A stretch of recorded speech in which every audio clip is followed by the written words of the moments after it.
I know it is only testing, but one recurring theme kept being brought up throughout the broadcast and on social media: Max Verstappen and Red Bull. The RB19 is a slight evolution of the RB18, but it looks just as fast on its first 3 days of running in Bahrain. The words being used to describe the Red Bull during testing have been quietly confident, fast, reliable, on rails. You get the point.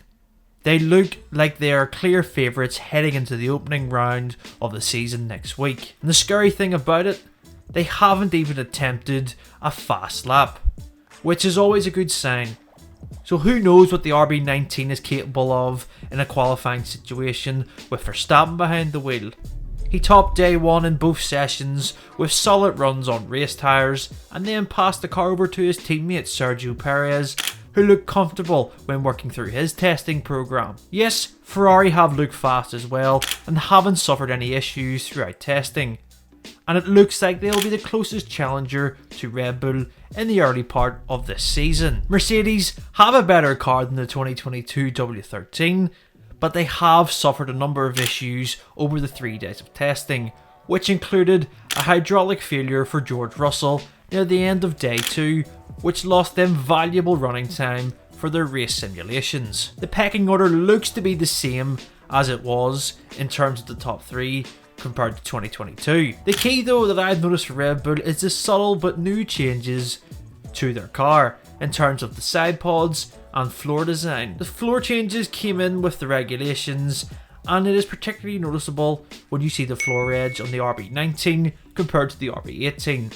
As you can see, it isn't a dramatic change, but it certainly looks like it is more tidier, but it certainly looks more aggressive, and that will give them more downforce towards the middle and the rear of the car. In particular, the noticeable thing that I've seen with the onboard comparisons between the Red Bull and the other cars is the big difference of the stability that the RB19 can handle when going through medium to high speed corners.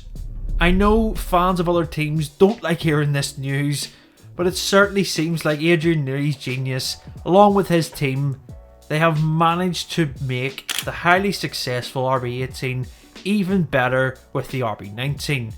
I mean, it didn't really need any changes anyway, as it did win 17 races last season, but as I said at the start of the video, it is only testing, and the real business starts on race day. However, on the day 3 press conference, Charles Leclerc said Ferrari have some work to do and that Red Bull looked to be very strong over the 3 days of testing.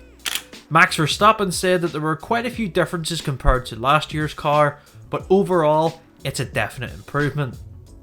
He seems in ominous form as he aims for his 3rd world title in a row, and it all kicks off next weekend in Bahrain. Let us know what you think of Red Bull's testing so far. Do you think that they are the clear favourites? We'd love to hear your thoughts in the comments. If you enjoyed this video, make sure to give it a thumbs up and please subscribe to the channel. See you next time.